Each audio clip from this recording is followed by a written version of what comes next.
What's up guys, how you doing? Welcome to another video. So this is the first of our kind of Tuesday videos, which we're going to call Tutorial Tuesdays. That name might not stick. You guys know I've done other names on little video series in the past and they never pan out and last long term because I change my ideas all the time, but that's all part of the fun of the videos, right? But the idea with these videos is they'll probably be slightly shorter videos and they will be designed around teaching you guys something that I do, or maybe a new thing that I've learned that I want to share with you, or like a trick or a skill, or maybe something a bit more technical that I think will be beneficial for you. If you like the sound of that idea, make sure you go hit that thumbs up button, hit the like button on the video, because it helps me out loads and loads on my channel, and I appreciate you guys doing it each and every time, like I know so many of you do. So today I'm going to talk about something that I actually covered in a video ages ago. Now, I did a video all about back button focus, how it works, what it's for, why I use it. That's been one of my most successful videos. I made it ages ago now and the quality of it wasn't very good, and actually I'm going to probably remake that video fairly soon. But what I thought I'd do today is just show you the practicalities of how you actually turn your camera to back button focus, because it's something that I just kind of have automatically done, and a lot of people perhaps don't realize how easy it is to do or how you actually set it up. Now, I know back button focus isn't for everybody. Some people don't use it. Some people swear by it. I love it. I think it changed my photography for the better,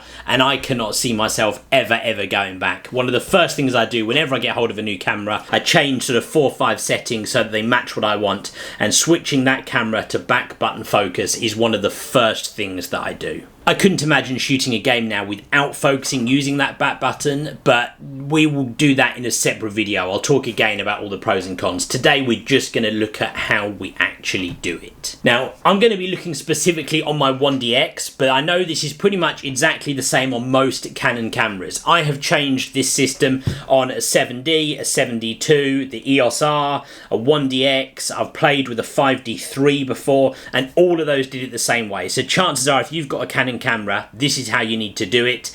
If you're working with the Nikon, Sony, anything else, probably going to be very similar. The principle will be the same, so still follow along. You might just have to go look in your menu and work out exactly how it works for you. Now, in simple terms, what we are doing is we are switching it so that the shutter button on the front only does the shutter. Now, normally, if you half press this button, it does the focus, and then when you fully press it, it takes the photo. We want to change that front button so it has nothing to do with autofocus anymore. All it does is when you half press it, it starts metering, and then when you fully press it, it takes the photo. That's all we want that button to do. Nothing to do with autofocus. The other thing we're then going to do is we're going to switch it, so this button on the back up here, the AF on button, that becomes the autofocus button, so that this here will autofocus with my thumb and this here will take the photo with my finger.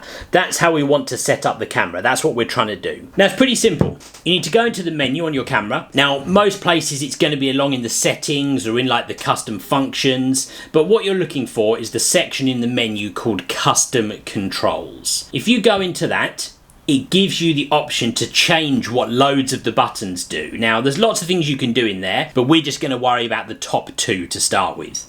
Now, the first one is actually the shutter button. Now, if your camera is set up as standard, when you go in there, that's going to be set to the first option. That's going to be the metering and autofocus start. What you want to do is move it over to just the metering start, so it's away from the autofocus.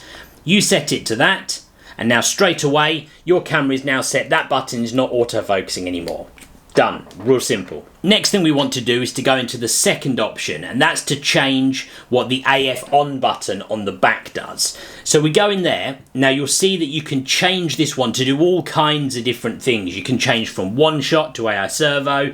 You can bring up different like high speed mode, all kinds of stuff. But what we want on my camera here, it's the first option. We want it to be the one that does the metering and the autofocus start. So in effect, we're setting that to control what half pressing the shutter button used to do. So set that up, and that's now done. That now enables you to autofocus with your thumb and take the photos with the front button. It's done. So you see what I mean? It's really simple to do, right? You could go do that in the next couple of minutes. Now, the pros and cons of doing it, we're going to cover in another video. What I will say is it takes a while to get used to it, so don't change your camera like that and then go out this afternoon and shoot a game. For you guys who are in countries where you're allowed to shoot a game, not here just yet. But make sure you set it up when you've got some real time to play with it and practice with it and get used to what it does. You don't want to set it up and then go and try and photograph something seriously, because you won't, you'll struggle with it. You're still getting used to how it works, and it is quite a different system.